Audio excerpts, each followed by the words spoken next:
اللہ تعالیٰ نے کیسے بنائی، حور و غلمان کیسے ہوں گے، جنت کے کمرے کیسے ہوں گے، نہریں کیسے ہوں گی۔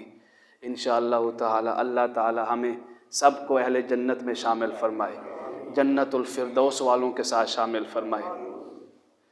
ایک شخص کا واقعہ اللہ تعالیٰ نے بیان فرمایا، اور حضور نبی کریم صلی اللہ علیہ وسلم نے فرمایا یہ شخص بڑا خوش نصیب تھا کہ جس نے مرنے کے بعد بھی اپنی قوم کی ہدایت کے لیے دعا کی۔ ہوا کیا کہ ایک بستی میں اللہ تعالیٰ نے 3 رسول بھیجے۔ جب 3 رسول بھیجے تو ان بستی والوں نے انکار کر دیا۔ جب انکار کیا تو ایک شخص دور سے دوڑتا ہوا آیا، دور سے، وجاء رجل من اقصى المدینہ، شہر کے دوسرے کنارے سے۔ اس نے دیکھا کہ یہ رسولوں کا انکار کر رہے ہیں، حتیٰ کہ وہ قتل کرنے کے قریب تھے، استغفر اللہ، الیاذ باللہ۔ تو وہ دوڑتا ہوا آیا۔ اللہ تعالیٰ کو ایسے لوگ بڑے پسند ہیں جو دیندار لوگوں کی سپورٹ کرتے ہیں، یا دین کی حمایت کرتے ہیں، یا لوگوں کی نصیحت کے لیے کام کرتے ہیں، نصیحت کرتے ہیں، تبلیغ کرتے ہیں، دین کی طرف بلاتے ہیں۔ اللہ تعالیٰ نے اس شخص کی تعریف کی۔ اس نے کہا یا قوم، اے میری قوم، اتبعوا المرسلین، ان رسولوں کی بات مان لو۔ یہ اپنی ذات کی طرف نہیں بلا رہے، اپنے فائدے کی طرف نہیں بلا رہے، یہ اللہ تعالیٰ کی طرف بلا رہے ہیں۔ من لا یسألکم اجرا، یہ کوئی معاوضہ بھی نہیں مانگ رہے ہیں، کوئی پیسہ بھی نہیں مانگ رہے ہیں۔ وہم مہتدون، یہ ہدایت والے لوگ ہیں، ان کی بات مان لو۔ انہوں نے کیا کیا، وہ ان رسولوں کو چھوڑ کے آپ نے اس شخص کی طرف لپکے اور اس کو مارا اور پیٹا اور قتل کر دیا۔ جب قتل کیا تو قتل کرنے کے جب قریب تھے تو اس نے کہا وَمَا لِيَ لَا أَعْبُدُ الَّذِي فَطَرَنِي وَإِلَيْهِ تُرْجَعُونَ، میری کیا مجال کہ میں اپنے رب کی عبادت نہ کروں اور تم سب نے اس کی طرف لوٹ کے جانا ہے۔ اللہ تعالیٰ نے فرمایا جب اس کو قتل کر دیا گیا تو آواز آئی قِيلَ ادْخُلِ الْجَنَّةَ، جنت میں داخل ہو جا۔ جب وہ جنت میں داخل ہو گیا، جنت کی نعمتوں کو دیکھا اس نے کہا یا لیت قومی یعلمون، کاش میری قوم بھی نعمتوں کو جانتی ہوتی، کاش میری قوم بھی جنت کے منظر کو جانتی، کاش میری قوم کو پتہ ہوتا کہ دین کی طرف بلانا، دین کی تبلیغ کرنا، نصیحت کرنا، اس کا کتنا اجر ہے اللہ تعالیٰ کی بارگاہ میں۔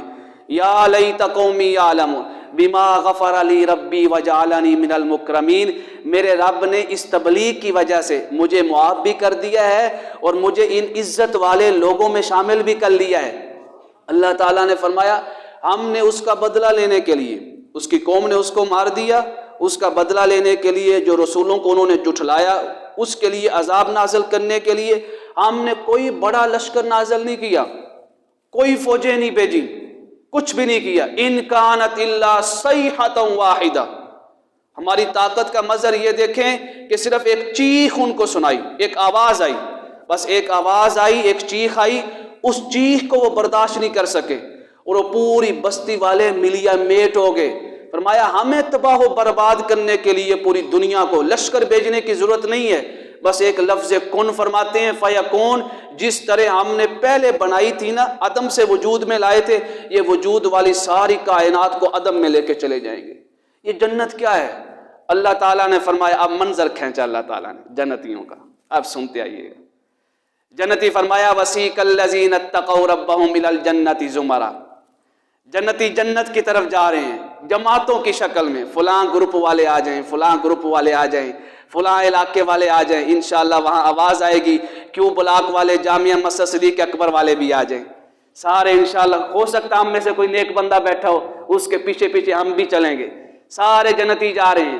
اللہ تعالیٰ فرمائے گا اتا اذا جاؤہا، اور جنت کے پاس پہنچے، وفتحت ابوابہا، اس کے سارے دروازے، جو 8 دروازے ہیں جنت کے، کھول دیے جائیں گے جماعتوں کے لیے، اور ان سے کہا جائے گا سلام علیکم، اللہ تعالیٰ کی طرف سے سلام آ رہا ہوگا، تم پر سلام ہو اے جنتیو، تم پر سلام ہو، تم پر سلام ہو۔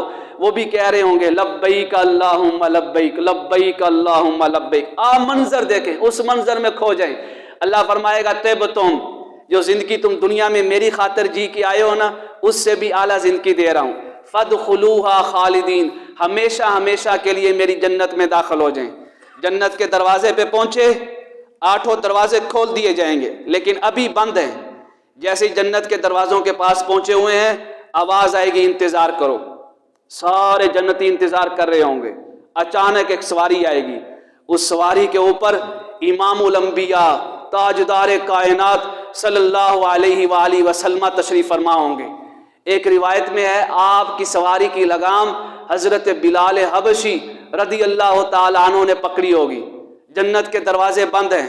حضور نبی کریم صلی اللہ علیہ وآلہ وسلم نے فرمایا مجھ سے پہلے اللہ تعالیٰ کی جنت میں نہ تو کوئی نبی داخل ہوگا نہ ہی کوئی امتی داخل ہوگا۔ حضور جنت کے دروازے پہ پہنچیں گے، دستک دیں گے، جنت کے دروازے پہ دستک ہوگی۔ میرے آقا کریم علیہ الصلوۃ والسلام نے فرمایا سبحان اللہ، جیسے ہی جنت کا دروازہ کھلے گا فَيَسْتَقْبِلُنِي رَبِّي، میرا رب اپنی شان کے لائق میرا استقبال کے لیے آ رہا ہوگا۔ اللہ استقبال اپنی شان کے لائق، اللہ کا آنا یا اللہ کا استقبال کرنا ہماری طرح نہیں ہے۔ اللہ تعالیٰ ان صفات سے پاک ہے، منزہ ہے۔ اللہ تعالیٰ اعلیٰ، تعالی اللہ عما یشرکون، اللہ تعالیٰ استقبال کرے گا، دروازہ کھول دیا جائے گا۔ جب دروازہ کھولے گا حضور نبی کریم صلی اللہ علیہ وسلم جنت کے اندر قدم رکھیں گے۔ آپ کے مبارک قدم رکھنے کے ساتھ ہی تمام انبیاء کرام علیہ الصلاۃ والسلام کو بھی اجازت ہو جائے گی، اور تمام امتیوں کو جو ہر نبی کے امتی ہوں گے ان کو بھی اجازت ہو جائے گی۔ اب جنت کے اندر داخل ہوئے، جب جنت کے اندر داخل ہوئے تو اللہ تعالیٰ اب جنت کا منظر بیان فرما رہا ہے۔ فرمایا اس کے کمرے کیسے ہوں گے؟ فرمایا غرفا من فوقہا غرف مبنیۃ تجری من تحتہا الانہار، ہم نے کمروں کے اوپر کمرے بنائے ہوں گے، یعنی محلات بنائے ہوں گے، بلڈنگیں ہوں گی بڑی خوبصورت۔ وہ کیسی بلڈنگیں ہوں گی؟ فرمایا اس کی دیواریں سونے اور چاندی کی ہوں گی، اس کا گارا جس سے وہ دیواریں بنائی گئی ہوں گی خالص خوشبو سے بنا ہوگا۔ اس کی بجری کس سے ہوگی؟ فرمایا موتی اور جواہرات سے ہوگی۔ اس طرح ہم نے خوبصورت بنایا ہوگا۔ ان کمروں کے اندر جو قالینیں بچھی ہوں گی، جو گدے لگے ہوں گے، اس کا منظر بھی اللہ نے بیان فرمایا۔ فرمایا ہم نے تیار کیسے کیا ہوگا؟ فرمایا سرور مرفوعہ، بلند و بالا گدے لگائے گئے ہوں گے، چارپائیاں لگی ہوں گی، موضونہ بڑی ترتیب سے، مصفوفہ ایسے جیسے ایک صف بچھائی جاتی ہے، جس طرح ہم نہیں لگاتے گدے ترتیب سے، تکیے ترتیب سے، سرانے ترتیب سے، فرمایا ترتیب سے لگے ہوں گے۔ وہاں پہ جی آ کے بیٹھیں گے، اور ہم نے ان کو جو حور و غلمان دی ہوں گی، فرمایا وحور عین، حوریں دیں گے۔ حدیث پاک میں آتا ہے ایک عام مسلمان کو جو جنت میں داخل ہوگا 2 حوریں ملیں گی، 2 حوریں، اور جو شہید ہوں گے ان کو 72 حوریں ملیں گی۔ یہ ہوں گی کیسے؟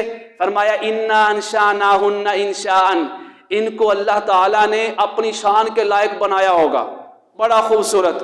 فرمایا عربا اترابا، نوجوان ہوں گی، کوئی شادی شدہ نہیں ہوں گی، اترابا، ان کو دیکھ کر جنتی خوش ہو جائیں گے۔ یہ کن کے لیے ہوں گی؟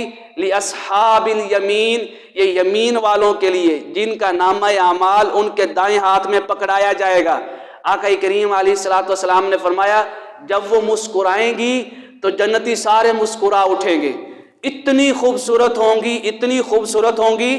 فرمایا جو شے وہ کھائیں گی جب گلے سے نیچے جا رہی ہوں گی اتنی خوبصورت ہوں گی کہ گلے سے جاتی ہوئی شے بھی ان کے گلے سے نظر آ رہی ہوگی۔ جو نبی کریم صلی اللہ علیہ وسلم نے فرمایا اتنی مٹھاس ہوگی، اگر وہ اپنا تھوک جو ہے تھوڑا سا یہ دنیا کے سمندروں کے اندر ڈال دیں تو اللہ تعالیٰ سارے سمندروں کے پانی کو میٹھا کر دے۔ ہم نے ان کو بنایا، کن کے لیے بنایا؟ جنتیوں کے لیے۔ پھر ان کے ملازم رکھے ہوں گے ان کے محلات کے اندر، فرمایا وَيَطُوفُ عَلَيْهِمْ غِلْمَانٌ، غلمان ہوں گے، نوجوان خوبصورت لڑکے۔ فرمایا ایسے ہوں گے جب ان کے دائیں بائیں پھریں گے ان کی ڈیوٹیاں کیا ہوں گی؟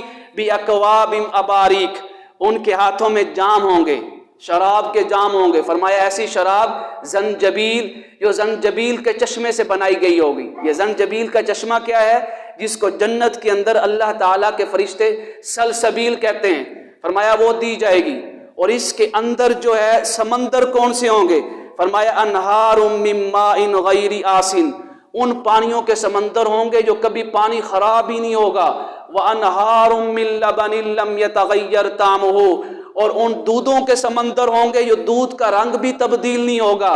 فرمایا وانہار من خمر لذۃ للشاربین، ان شرابوں کے سمندر ہوں گے کہ جن کا ذائقہ بڑا لذیذ اور میٹھا ہوگا۔ جس نے دنیا میں اللہ کے احکام کی خاطر، اللہ تعالیٰ کی رضا کی خاطر، اللہ تعالیٰ سے ڈرتے ہوئے حرام کی ہوئی شراب کو چھوڑ دیا، اللہ تعالیٰ نے فرمایا آخرت میں اس کو لذیذ اور میٹھی شراب عطا کروں گا۔ فرمایا وَأَنْهَارٌ مِّنْ خَمْرٍ لَذَّةٍ لِّلشَّارِبِينَ، اور کون سے سمندر ہوں گے؟ وَأَنْهَارٌ مِّنْ عَسَلٍ مُّصَفًّى، فرمایا شہد، میٹھے شہد کے سمندر ہوں گے۔ اور فرمایا وَلَهُمْ فِيهَا مِنْ كُلِّ الثَّمَرَاتِ، جنتیوں کے لیے ہر قسم کے پھل ہوں گے۔ اور ندا آئے گی کہ اب ہمیشہ ہمیشہ کے لیے جنت میں رہے، اب اس جنت میں آنے کے بعد کوئی موت نہیں ہے، کوئی غم نہیں ہے، کوئی پریشانی نہیں ہے، سکون، راحت اور اطمینان کے اندر ہماری نعمتوں میں شامل ہو جاؤ۔ اس کے بعد کیا ہوگا؟ اللہ تعالیٰ اہل جنت سے کلام کرے گا۔ جب اہل جنت سے کلام ہوگا، کھانا کیسا ہوگا؟ فرمایا وَلَحْمِ طَيْرٍ مِّمَّا يَشْتَهُونَ، اس دنیا میں بھی آپ دیکھیں بہترین گوشت کون سا ہے؟ بکرے کا نہیں، بہترین گوشت گائے کا نہیں، بہترین گوشت یہ چکن نہیں، بہترین گوشت آپ جس کو لذیذ اور بہترین سمجھتے ہیں وہ کون سا ہے؟ پرندوں کا گوشت۔ فرمایا وَلَحْمِ طَيْرٍ مِّمَّا يَشْتَهُونَ، وہاں پہ پرندوں کا گوشت ہوگا۔ لَا يَسْمَعُونَ فِيهَا لَغْوًا وَلَا تَأْثِيمًا، وہاں پہ کوئی بری بات نہیں سنیں گے، کوئی حسد نہیں ہوگا، کوئی شکوہ نہیں ہوگا۔ فرمایا کیا ہوگا؟ یتنازعون فیہا کأسا لا لغو فیہا ولا تأثیم، فرمایا جو مانگیں گے ابھی یہ خواہش بعد میں کریں گے، اللہ تعالیٰ ان کی خواہش کو پہلے پورا فرما دے گا۔ وظل ممدود، اور جو درخت ان کو عطا کیے جائیں گے، ایک درخت کا جو سایہ ہے وہ 500 سال کی مسافت تک ہوگا، اتنا بڑا درخت ہوگا۔ اللہ تعالیٰ ان سے کلام کرے گا، جنتیوں سے پوچھے گا کہ تم نے میرے وعدے کو سچ پایا؟ سارے جنتی کہیں گے فَهَلْ وَجَدْتُمْ مَا وَعَدَ رَبُّكُمْ حَقًّا، جواب آئے گا قَالُوا نَعَمْ، اے میرے مولا تو نے ہم سے جو وعدہ کیا ہے وہ حق اور سچ تھا۔ فَأَذَّنَ مُؤَذِّنٌ بَيْنَهُمْ، اچانک اعلان ہو جائے گا کہ اللعنۃ اللہ علی الظالمین، اب جنت کے دروازے بند کر دیے جائیں، کسی ظالم کو اس جنت کے اندر آنے کی اجازت نہیں ہے، کسی نافرمان کو جس نے اللہ کے احکام کے مطابق زندگی نہیں گزاری اس کو اس جنت میں آنے کی اجازت نہیں ہے۔ جنت کے دروازے بند ہو گئے، کسی کا بھی داخلے کی ابھی اجازت نہیں ہے، ممنوع ہو گیا داخلہ۔ اب اللہ تعالیٰ کلام کر رہا ہے، پوچھے گا جنتیوں اور کیا چاہیے؟ کیا میں نے تمہیں ساری نعمتیں نہیں دے دی؟ جنتی عرض کریں گے مولا یہ ساری نعمتیں تو مل گئیں، وَأُتُوا بِهِ مُتَشَابِهًا، اس سے ملتی جلتی نعمتیں، اس کی شکل کی نعمتیں ہمیں دنیا میں بھی ملی تھیں، پر ہم جنت میں کس کے لیے آئے ہیں؟ اللہ تعالیٰ پوچھے گا، اللہ کو معلوم ہے، اللہ پوچھے گا کس کے لیے آئے ہو؟ سارے جنتی خواہش کا اظہار کریں گے، عرض کریں گے مولا ہم نے دنیا کے اندر جو زندگی گزاری ہے نا تیری اطاعت میں، تیری فرما برداری میں، تیرے احکام کے مطابق، صرف ایک مقصد کے لیے ہے کہ جنت میں پہنچ کر بغیر کسی حجاب کے، بغیر کسی پردے کے تیرا دیدار کریں، ہم تیرا دیدار کرنا چاہتے ہیں۔ اتنی میٹھی اور لذیذ کلام ہوگا جب اللہ تعالیٰ کلام کرے گا تو دیدار کی خواہش پیدا ہوگی، جیسے طور کی وادی میں، طور کے پہاڑ پہ جب حضرت موسیٰ علیہ السلام نے اللہ تعالیٰ سے کلام کیا تو خواہش پیدا ہوئی، جب کلام اتنا میٹھا ہے تو کلام کرنے والے کے دیدار کا عالم کیا ہوگا، خواہش کا اظہار کیا۔ اللہ تعالیٰ نے فرمایا لن ترانی، اے میرے موسیٰ ابھی نہیں دیکھ سکتے ہو، آپ مجھے نہیں دیکھ سکتے، اگر دیکھنا چاہتے ہو تو اس پہاڑ کے اوپر تجلی کر رہا ہوں، اس پہاڑ کی طرف دیکھو، اگر یہ پہاڑ میری تجلی سے قائم رہا تو میرے موسیٰ تم بھی مجھے دیکھ لو گے۔ جب پہاڑ کے اوپر تجلی فرمائی پہاڑ ریزہ ریزہ ہو گیا، حضرت موسیٰ علیہ السلام بے ہوش ہو کر غشی کھا کر گر پڑے، جب گر پڑے ہوش میں آئے تو عرض کیا مولا سبحانک سبحانک سبحانک، تو پاک ہے، تو پاک ہے، تو پاک ہے، تیرا دیدار کرنے کی کسی کے اندر سکت نہیں ہے۔ پھر معراج کی رات بھی آئی، لا مقام پہ بھی کسی کو بلایا گیا، سارے پردے اٹھا کے ایک مقام آیا، اللہ تعالیٰ نے اس کی تعریف خود کی، فرمایا ثم دنا فتدلی، وہ اپنے رب کے قریب ہوا اور اس کا رب اس کے قریب ہوا اپنی شان کے لائق، فکان قاب قوسین او ادنی، دو کمانوں کے برابر بھی فاصلہ نہیں رہ گیا تھا، اتنی قربتیں ہو گئیں۔ اللہ تعالیٰ نے فرمایا ان قربتوں کی حد کیا تھی، فَأَوْحَى إِلَىٰ عَبْدِهِ مَا أَوْحَىٰ، تم اس کی حدوں کو نہیں جانتے ہو، وہاں پہ کیا کلام ہوا، کیا راز و نیاز کی باتیں ہوئیں؟ فرمایا تم نہیں جانتے ہو، ہاں اس نے جو دیکھا نہ اس کے دل نے جھٹلایا نہ آنکھوں نے جھٹلایا، اور وہ دیکھنے والا کون تھا؟ وہ ذات مصطفیٰ تھی۔ جنتی عرض کریں گے مولا تجھے دیکھنا چاہتے ہیں۔ آقا کریم علیہ الصلوۃ والسلام سے صحابہ کرام نے سوال کیا، عرض کیا یا رسول اللہ ہم اللہ کو دیکھ پائیں گے؟ ہم اللہ تعالیٰ کا دیدار کر پائیں گے؟ آقا کریم علیہ الصلوۃ والسلام نے فرمایا کیا تم 14ویں کے چاند کو نہیں دیکھتے ہو؟ صحابہ کرام نے اس کے یا رسول اللہ کیوں نہیں 14ویں کے چاند کو دیکھتے ہیں؟ فرمایا جس طرح 14ویں کے چاند کو دیکھ لیتے ہو اسی طرح اللہ تعالیٰ بھی تمہارے اندر یہ قوت اور طاقت پیدا کر دے گا کہ تم اس کا دیدار کر پاؤ گے۔ اس کا یہ مطلب نہیں ہے کہ اللہ تعالیٰ 14ویں کے چاند کی طرح ہے، استغفر اللہ، اللہ پاک ہے۔ ایک مثال دی سمجھانے کے لیے کہ کس طرح دیدار کر پاؤ گے۔ جب یہ خواہش کریں گے اچانک ہر طرف سے نور چھا جائے گا، جنت کے اندر ہر طرف پردے ہی پردے کر دیے جائیں گے، نور کا حجاب ہی حجاب ہوگا۔ جب ہر طرف نور کا حجاب ہوگا جنت کی کوئی نعمت ان کو نظر نہیں آئے گی۔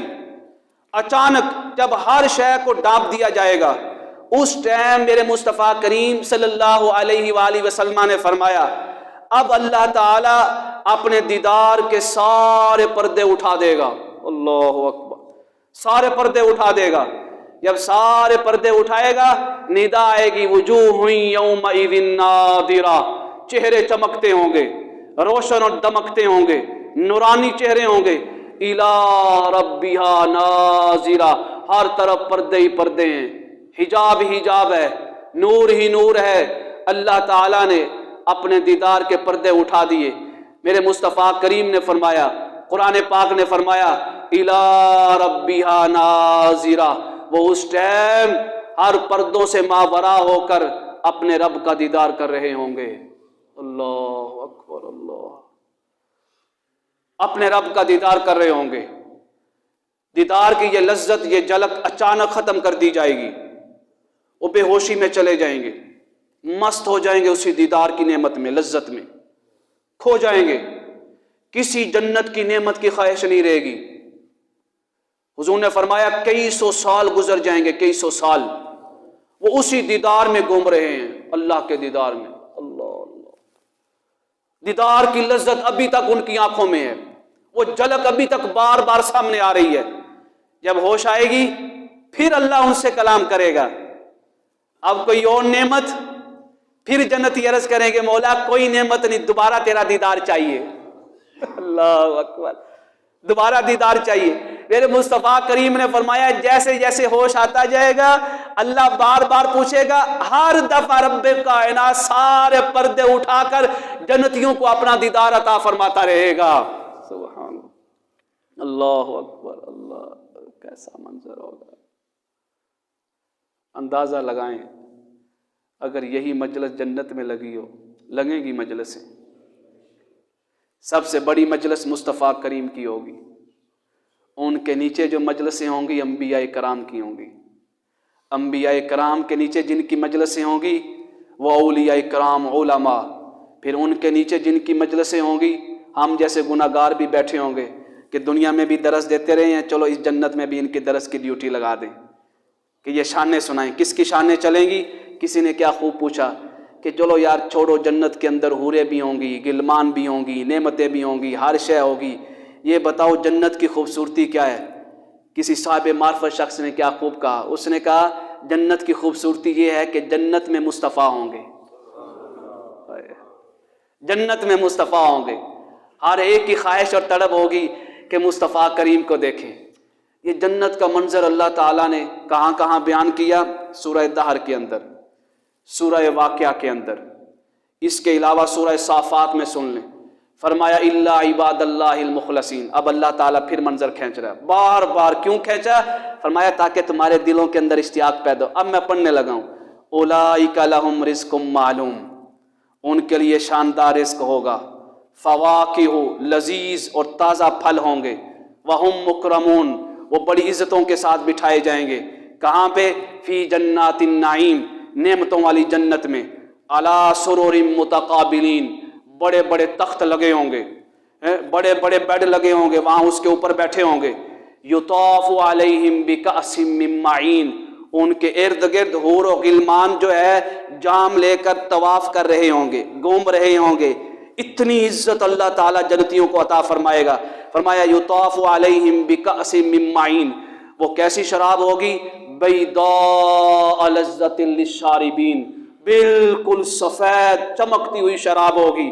فرمایا لا فیہا غول ولا ہم عنہا ینزفون، اس کے اندر کسی قسم کی بے ہوشی نہیں ہوگی، اس کو پینے کے بعد عقل گم نہیں ہوگی، انسان مدہوش نہیں ہوگا. فرمایا وعندہم قاصرات الطرف عین، ان کے ارد گرد بڑے بڑے چشمے جاری ہوں گے، شراب کے چشمے ہوں گے، شہد کے چشمے ہوں گے، دودھ کے چشمے ہوں گے. وعندہم قاصرات الطرف عین کأنہن بید مکنون، جس طرح انڈے کے اندر جو سفید حصہ ہوتا ہے، فرمایا جس طرح وہ سفید ہے اس سے بھی زیادہ سفیدی ہوگی. اچانک ایک جنتی جو اللہ نے فرمایا وَأَقْبَلَ بَعْضُهُمْ عَلَى بَعْضٍ يَتَسَاءَلُونَ، اب وہاں پہ مجلسیں شروع ہو رہی ہیں جنتیوں کی. جب مجلسیں شروع ہوئیں ان میں سے کسی نے پوچھا قَالَ قَائِلٌ مِّنْهُمْ إِنِّي كَانَ لِي قَرِينٌ، یہ جو مجلس جنت میں ہوگی اللہ تعالیٰ اس کو بیان کر رہا ہے. قَالَ قَائِلٌ مِّنْهُمْ إِنِّي كَانَ لِي قَرِينٌ، ایک جنتی پوچھے گا میرا ایک دوست بھی تھا میرا. یقول وَإِنَّكَ لَمِنَ الْمُصَدِّقِينَ، وہ مجھے کہتا تھا تم مولویوں کی باتیں مانتے ہو، تم یہ قرآن کی باتیں مانتے ہو، یہ ساری باتیں صرف کتابی ہیں، ایسا کچھ نہیں ہوگا جنت میں.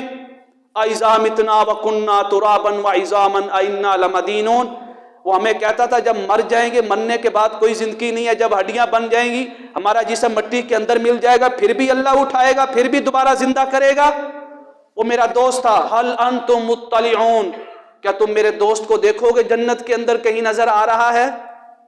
اللہ تعالیٰ فرمائے گا جنت کے اندر کہیں نظر نہیں آئے گا. اچانک ان جنتیوں کے سامنے دوستیوں کو کر دیا جائے گا. فرآہ، وہ سارے جھانک کے دیکھیں گے، وہ بھی اس کے دوست کو جانتے ہوں گے. اس کا مطلب کیا ہے؟ وہ ایک ہی جگہ پہ رہتے تھے، ایک ہی شہر میں رہتے تھے، ایک ہی ٹاؤن میں رہتے تھے، ایک ہی بلاک میں رہتے تھے. ان کو پتا تھا کون نیک اور صالح ہے اور کون ایسے ہیں جو اللہ کے دین سے دور لے کے جاتے ہیں. وہ دیکھیں گے. فرآہ، اللہ نے فرمایا وہ اس کے دوست کو دیکھ لیں گے. وہ ہے دوزخ میں، اللہ ہمیں محفوظ رکھے، وہ ہے دوزخ میں. فطلع، اس کی طرف دیکھیں گے. فرآہ فی سواء الجحیم، وہ بڑے بڑے ٹھکانے میں ہوگا، بڑے عذاب دہ ٹھکانے میں ہوگا، بڑے دردناک مقام پہ ہوگا. یہ جنتی دوست اب اس سے بات کرے گا، اللہ سنائے گا ان کی باتیں، اس کی بات اس کو سنائے گا، اس کی بات اس کو سنائے گا. یہ جنتی کہے گا تاللہ تاللہ تاللہ، اللہ کی قسم، اللہ کی قسم، ان کدت لتردین، قریب تھا اگر دنیا کے اندر میں تیری بات مان لیتا تو تم بھی آج مجھے اپنے ساتھ دوزخ کے اندر لے جاتا. ولولا نعمت ربی لکنت من المحضرین، اگر میرے اوپر میرے رب کی نعمت نہ ہوتی تو میں بھی تیرے ساتھ دوزخ کے اندر ڈالا جاتا. افما نحن بمیتین، ہم بھی مردہ قرار پاتے، ایمانی طور پہ مردہ قرار پاتے. اللہ فرمائے گا الا موتتنا الاولی وما نحن بمعذبین، وہ اپنے دوست سے کہے گا موت اب نہیں آئے گی، اب ہمیشہ کے لیے اللہ کا عذاب ہے. وہ کہے گا یہ دیکھو ہماری جنت، ان ھذا لہو الفوز العظیم، یہی بڑی کامیابی ہے. لمثل ھذا فلیعمل العاملون، ہمیں پیغام دیا جا رہا ہے ابھی وہ مجلس ہونی ہے، ہوئی نہیں، ابھی یہ مجلس ہونی ہے. اس نے اپنے دوست کو دیکھنا ہے. اللہ نے فرمایا اس مجلس سے ہونے سے پہلے لمثل ھذا فلیعمل العاملون، اس مجلس کے اندر شامل ہونے کے لیے ایسا عمل کریں. اللہ نے پوچھا اذالک خیر نزلا ام شجرۃ الزقوم، کیا جنت کا ٹھکانہ بہتر ہے یا شجر زقوم بہتر ہے جو دوزخ کے اندر لگا ہوا ہے؟ یہ شجر زقوم کیا ہے؟ فرمایا انہا تخرج فی اصل الجحیم، یہ دوزخ کے اندر اگایا جائے گا. طلعها کانہ رؤوس الشیاطین، اس کی شاخیں شیطانوں کے سر کی طرح لمبی ہوں گی. اور فرمایا کانہا طلعها رؤوس الشیاطین فانہم لآکلون منها فمالئون منها البطون، دوزخیوں کا کھانا اس درخت سے آئے گا، جیسے ہی وہ کھائیں گے اس کے گرم کی وجہ سے، اس کے برے کھانے کی وجہ سے ان کا پیٹ پھٹ جائے گا. فشاربون علیہ من الحمیم، اسی درخت سے ان کو دہکتا ہوا دبلا ہوا اور گرم پانی دوزخ کی آگ سے گرم کیا ہوا پانی ان کو پلایا جائے گا. اور فرمایا ثم ان لهم علیہا لشوبا من حمیم، اس کے کھانے میں کانٹے ہوں گے. اللہ اکبر. ثم ان مرجعهم لإلی الجحیم، کھانا کھلانے کے بعد دوبارہ پھر ان کو دوزخ کی آگ میں ڈال دیا جائے گا. انہم الفوا آباءہم ضالین، یہ سارے وہ تھے جو دنیا کے اندر اپنے دوستوں کو دیکھ کے، اپنے آباء و اجداد کو دیکھ کے گمراہی کے اندر رہے، بت پرستی کے اندر مبتلا رہے، شرک پرستی کے اندر مبتلا رہے، اللہ کے احکام کو پامال کرتے رہے. فہم علی آثارہم یہرعون، انہی کے رستے پہ چلتے رہے. وَلَقَدْ ضَلَّ قَبْلَهُمْ أَكْثَرُ الْأَوَّلِينَ، ان کے پہلے والے بھی گمراہ تھے اور یہ بھی سارے گمراہ ہو گئے. وَلَقَدْ أَرْسَلْنَا فِيهِمْ مُنذِرِينَ، ہم نے ان کی قوم کے اندر ان لوگوں میں ڈر سنانے والا بھیجا تھا. فَانظُرْ كَيْفَ كَانَ عَاقِبَةُ الْمُنذَرِينَ، اے حبیب آپ دیکھیں ان کی طرف کہ جنہوں نے ڈر سنانے والوں کی بات کو نہیں مانا، آج یہ کس ٹھکانے میں ہیں. اچانک آواز آئے گی فَأَذَّنَ مُؤَذِّنٌ بَيْنَهُمْ، جنت اور دوزخ کے درمیان پھر پردہ کر دیا جائے، دیوار حائل ہو جائے گی. اللہ نے جنت بنا دی ہے اور جنت اللہ نے فرمایا کبھی فنا نہیں ہوگی. بعض لوگ کہتے ہیں جنت بنا دی ہے لیکن اللہ فنا کر دے گا بعد میں، ایسا نہیں ہوگا. اللہ نے جب بھی قرآن پاک میں جنت کا ذکر فرمایا ہمیشہ ہمیشہ کے لیے رہے گی. جنتی ہمیشہ ہمیشہ اس میں رہیں گے، اس کے اندر کوئی موت نہیں ہوگی. اس کے بعد حضرت ایوب علیہ السلام کا واقعہ فرمایا جنتی دیکھنا چاہتے ہو نا تو میرے ایوب کو دیکھ لو. صبر کا بہترین پیکر حضرت ایوب علیہ السلام. اللہ تعالیٰ نے آپ کو اولاد کی کثرت دی، مال و دولت کی کثرت دی، کھیتی اور باغات تھے، آپ کے پاس سینکڑوں اونٹ اور ہزاروں کی تعداد میں بکریاں تھیں، اتنے مالدار تھے. شیطان نے کہا اے اللہ تیرا ایوب تیری عبادت اس لیے کرتا ہے کہ اس کے پاس مال و دولت ہے، اولاد کی کثرت ہے، کھیتی باڑی ہے، باغات ہیں، دنیا کی ہر نعمت ہے. اس کو جب تو آزمائے گا تیری عبادت چھوڑ دے گا. اس ملعون کو کیا پتا. اللہ نے فرمایا اچھا ہم بھی تجھے اپنے مخلص بندے دکھاتے ہیں. جو ہمارے ہوتے ہیں نا وہ نعمتوں کی خاطر ہماری عبادت نہیں کرتے ہیں، وہ صرف ہماری ذات کی خاطر ہمارے سامنے جھکتے ہیں کہ ہمارے رب کا یہ حکم ہے. اللہ نے سب سے پہلے آپ کی اولاد کو لے لیا. جس گھر کے اندر آپ کی اولاد سوئی ہوئی تھی وہ گھر گر گیا. جب گھر گرا تو اس کے ملبے کے نیچے آ کے سب کا جو ہے ان کا وصال ہو گیا. اولاد چھین لی، واپس لے لی. اس کے بعد مال و دولت واپس لے لیا. کھیتی اور باغات جو ہیں وہ ویران کر دیے گئے، ختم کر دیے گئے. آخری چیز بچی تھی وہ آپ کا جسم تھا، صحت و تندرستی تھی. اللہ تعالیٰ نے صحت و تندرستی بھی واپس لے لی. یہاں تک کہ بیمار ہوئے، جسم صحیح سالم ہے، وہ بھی اللہ نے واپس لے لیا. جسم کے اندر روایات میں آتا ہے کہ ایسی ایسی مرض پیدا ہو گئی کہ جس سے سمیل آنا شروع ہو گئی تھی. آپ کے سارے قریبی لوگ آپ کو چھوڑ کے چلے گئے. آپ کی ایک نیک صالح زوجہ محترمہ تھی جن کا نام تھا رحمت بنت افریم، اور یہ حضرت یوسف علیہ السلام کی پوتی تھیں. اللہ اکبر. رحمت بنت افرین حضرت یوسف علیہ السلام کی پوتی. انہوں نے اپنے شوہر حضرت ایوب علیہ السلام کا ساتھ نہیں چھوڑا، آپ کے ساتھ رہی، حتیٰ کہ چلنے سے بھی قاصر آ گئے. جب وہ مرض جو ہے زبان تک پہنچی، شیطان یہ سارا منظر دیکھ رہا ہے کہ ایوب کی اولاد چھین لی گئی، پر ایوب پھر بھی اپنے رب کے سامنے جھکا ہوا ہے. مال و دولت واپس لے لیا گیا، پھر بھی اپنے رب کو یاد کر رہا ہے. سینکڑوں اونٹ، ہزاروں بکریاں واپس لے لی گئی، پھر بھی یہی کہہ رہا ہے اللہ اللہ اللہ اللہ. جسم چھین لیا گیا، جسم کی صحت و تندرستی، جسم کے اندر ایسی مرض پیدا ہو گئی کہ کوئی ساتھ بیٹھنے کو تیار نہیں ہے، پھر بھی یہی کہہ رہا ہے. پتہ کیا آواز آ رہی تھی؟ اے اللہ یہ سارا کچھ تیرا تھا، جب تک میرے پاس تھا میں امین تھا، تو نے اب واپس لے لیا تو تو ہی اس کا مالک ہے، مجھے کوئی شکوہ نہیں ہے تیری ذات سے. اللہ اللہ اللہ اللہ اللہ اللہ اللہ. تھوڑا سا مرض کیا آ گیا، تھوڑی سی تنگی کیا آ گئی، اللہ فرماتا ہے تم شکوے کر لیتے ہو، شکوے شروع کر دیتے ہو. میں نے کیا کیا؟ میں نے کسی کا کیا بگاڑا؟ کسی کا کیا دل دکھایا؟ میرے رب نے میرے اوپر یہ بیماری نازل کر دی. فرمایا میرے ایوب کو نہیں دیکھا؟ میرا ایوب تو معصوم تھا نا گناہوں سے، پیغمبر تھا، نبی تھا، ہم نے ان کو نبوت کے لیے منتخب فرمایا تھا، اور میری مخلوق میں سب سے برگزیدہ اور پیارے بندے میرے انبیاء ہیں۔ فرمایا سارا کچھ چھین نہیں لیا، واپس نہیں لے لیا، زبان پہ تھوڑا سا شکوہ ہی نہیں آیا، ایک ہی آواز آتی تھی، انا للہ انا للہ انا للہ۔ یہ سارا کچھ اللہ ہی کے لیے تھا، وَإِنَّا إِلَيْهِ رَاجِعُونَ، اسی کی طرف واپس چلا گیا۔ شیطان بڑا منظر میں ہے۔ شیطان نے کہا مولا ابھی اس کی زبان باقی ہے تبھی یہ تیرا ذکر کر رہا ہے۔ شیطان ملعون ہے نا۔ اللہ تعالیٰ نے وہ مرض زبان کے اندر بھی پیدا کر دی۔ جب زبان کے اندر پیدا ہونے لگی نا تو کلام کرنے کی سکت نہیں تھی۔ ایک بات یاد رکھیں انبیاء کرام کے بارے میں، کسی بھی نبی کو متعدی مرض نہیں ہوئی جو مرض لگنے سے پھیلے۔ بعض لوگ کہتے ہیں ان کو کوڑے کا مرض تھا، جذام کا، استغفر اللہ الیاذ باللہ۔ کسی نبی کو متعدی مرض نہیں ہوئی۔ اللہ تعالیٰ نے انبیاء کرام علیہ الصلاۃ والسلام کو متعدی امراض سے محفوظ رکھا ہے۔ کیوں؟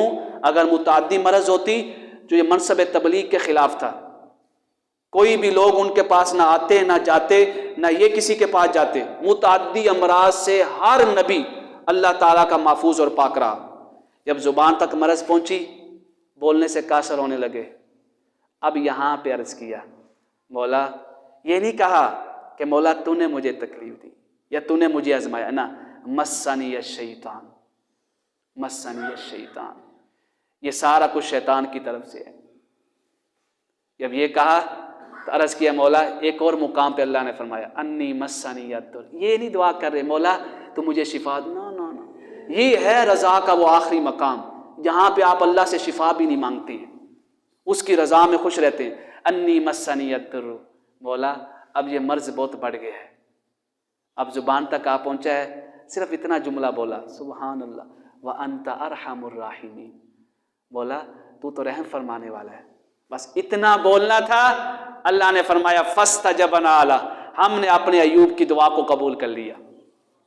فکشفنا بہ، ساری مرض بھی دور کر دی، سارا فاقہ بھی دور کر دیا، جو اولاد لی تھی وہ بھی واپس کر دی، سارا کچھ۔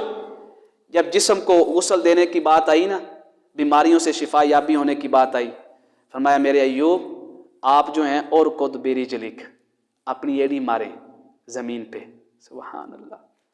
دنیا کا آج ہم آپ کو دنیا کا پانی نہیں دیں گے، آپ کی ایڑی مبارک سے نکلا ہوا پانی آپ کو عطا کریں گے، تاکہ تا قیامت لوگوں کو معلوم ہو جائے جو شے نبی کے ساتھ مس ہو جائے اللہ تعالیٰ اس کو بھی برکتوں والا بنا دیتا ہے، اس کو بھی شفا والا بنا دیتا ہے۔ ایڑی ماری، قرآن پاک نے یہ واقعہ، اور خود برجلک، جب ایڑی ماری گئی تو وہاں سے چشمہ جاری ہوا، چشمہ جاری ہوا۔ اللہ نے فرمایا میرے ایوب ھذا مغتسل بارد و شراب، یہ جو غسل ہے نا، یہ جو پانی ہم نے دیا بارد، بڑا پیارا پانی ہے، ٹھنڈا پانی ہے، و شراب، پینے کے لیے بڑا مناسب ہے، آپ اس سے غسل کریں۔ حضرت ایوب علیہ الصلاۃ والسلام نے اس پانی سے جو آپ کی ایڑی مبارک سے جاری ہوا تھا غسل کیا، اللہ تعالیٰ نے آپ کے جسم کی ہر بیماری کو دور کر دیا، صحت مند تندرست توانا بنا دیا۔ اس کے بعد فرمایا ھذا مغتسل بارد و شراب ووہبنا لہ اہلہ ومثلہم معہم رحمۃ منا وذکریٰ لأولی الالباب، پھر ہم نے وہ سارا کچھ اپنے ایوب کو واپس کر دیا جو ہم نے لیا تھا۔ یہ سارا کچھ ہم نے کیوں کیا؟ وذکریٰ لأولی الالباب، تمہاری نصیحت کے لیے کیا ہے، ہماری نصیحت کے لیے کیا ہے۔ فرمایا بیان کرنے والوں کی نصیحت کے لیے اور سننے والوں کی نصیحت کے لیے۔ یہ نصیحت کیا ہے؟ فرمایا سارا کچھ بھی چھن جائے نا، اور چھننے کے بعد جب انسان یہ جملہ بولتا ہے انا للہ و انا الیہ راجعون، اللہ کو یہ جملہ بڑا پسند ہے، اتنا پسند ہے، ہم نے تو یہ صرف وفات کے اوپر بولتے ہیں نا، وصال کے اوپر، جب بھی کوئی شے چھن جائے، حتیٰ کہ بیماری بھی آئے، اس ٹائم بھی آپ یہ جملہ بولیں انا للہ و انا الیہ راجعون۔ فرمایا جو لوگ بھی یہ جملہ بولتے ہیں نا، آواز آتی ہے اولئک علیہم صلوات من ربہم ورحمہ، یہی وہ لوگ ہیں جن پر اللہ کی رحمتیں بھی برستی ہیں اور اللہ کی برکتیں بھی برستی ہیں۔ سبحان اللہ، کوشش کریں، آپ کوشش کر رہے ہیں، یہ کوشش ہی ہے، یہ اہل جنت میں شامل ہونے کی علامتوں میں سے ایک علامت ہی ہے۔ آپ کس کے یہاں تو ابھی تو لنگر بھی نہیں ملنا، اکثر محفلوں پہ اعلان ہوتا ہے نا تبرک شریف کا اہتمام ہے، لنگر شریف کا اہتمام ہے، ابھی تو لنگر بھی نہیں ملنا، کچھ بھی ایسی چیز نہیں دنیا کی جس کے لالچ کے لیے آپ بیٹھے ہوں۔ تو کس کے لالچ کے لیے بیٹھے ہیں؟ کس کی خواہش کے لیے؟ کہ اللہ تعالیٰ کو راضی کریں، قرآن کو سنیں۔ جب آپ اللہ تعالیٰ کی خواہش میں بیٹھے ہیں تو اللہ آپ کی خواہش کو رد کرے گا؟ انشاءاللہ ایسا وقت آئے گا اللہ تعالیٰ کرم فرمائے کہ یہی مجلسیں ہوں اور آقا کریم علیہ الصلوۃ والسلام کی صحبت و معیت ہو۔ آخری بات کرنے لگا ہوں، ایک صحابی تھے حضرت ربیعہ بن کعب الاسلمی، اور پوری رات آقا کریم علیہ الصلوۃ والسلام کے پاس رہتے تھے۔ کرنا کیا آپ نے جنت میں جانے کے لیے؟ حضور نے ایک دن فرمایا سل یا ربیعہ، ربیعہ مانگ جو مانگنا چاہتا ہے۔ عرض کیا یا رسول اللہ کچھ ٹائم چاہیے، مہلت چاہیے۔ مہلت لے لی، فرمایا ٹھیک ہے۔ ایک دن سوچا کہ دنیا مانگوں گا وہ ادھر ہی رہ جائے گی، ختم ہو جائے گی ایک نہ ایک دن۔ اچانک خیال آیا، آقا کریم علیہ الصلوۃ والسلام کی بارگاہ میں پہنچے۔ حسب روایت پوری رات حضور کی بارگاہ میں رہتے تھے، جہاں حضور آرام فرماتے تھے دروازے سے باہر بیٹھے رہتے تھے کہ جب حضور کی طرف سے آواز آئے گی یہ کہتے ہوئے لبیک یا رسول اللہ حاضر ہو جاؤں گا۔ حضور نے فرمایا ہاں ربیعہ۔ عرض کیا یا رسول اللہ جس طرح اس دنیا میں آپ کی نوکری کر رہا ہوں نا، جنت میں بھی آپ کی نوکری چاہیے۔ حضور مسکرائے۔ حضور نے پوچھا ربیعہ یہ بتا، یہ مانگنے کا سلیقہ کس نے سکھایا ہے؟ یہ طریقہ کس نے بتایا؟ اتنی بڑی نوکری مانگ لی کہ جنت میں میری نوکری چاہیے، کہ مصطفیٰ کی نوکری میں رہے گا، مصطفیٰ کے خادم بن کے رہے گا۔ ربیعہ بن کعب اسلمی مسلم، یا رسول اللہ یہ آپ کی صحبت نے سلیقہ سکھا دی ہے۔ اس صحبت کا اتنا مزہ آیا کہ اب دل نہیں چاہتا ہے کہ اس صحبت کو اس دنیا میں بھی چھوڑوں اور آخرت میں بھی چھوڑ دوں۔ حضور نے فرمایا ربیعہ جا توتا، اللہ نے تجھے جنت کے اندر مصطفیٰ کی نوکری عطا فرما دی ہے، لیکن ایک کام ضرور کرنا ہے۔ وہ کیا عرض کیا؟ حضور نے فرمایا ربیعہ یہ کام کرنا ہے کثرت السجود، سجدہ نہیں چھوڑنا ہے، نماز نہیں چھوڑنی۔ کیوں؟ نماز انسان کو نیک سیرت اور نیک کردار رکھتی ہے۔ فرمایا سجدہ نہیں چھوڑنا۔ یہ دیکھیں جنت کی بشارت بھی دے دی اور نماز کی ترغیب بھی کر دی۔ ہمارے پاس نہ جنت کی بشارت ہے نہ حضور کی نوکری ملنے کا کوئی ایسا انعام ہے کہ جس سے اعلان ہو گیا ہو، لیکن پھر بھی ہم نماز ہماری سیرت اور کردار میں بہت کم نظر آتی ہے۔ فرمایا جو بھی اس کے اندر ایک اعلان کر دیا، فرمایا جو بھی حضور کی صحبت میں جانا چاہتا ہے اپنی سیرت کو نیک کر لے، اپنے کردار کو اعلیٰ کر لے۔ الصلاۃ والسلام۔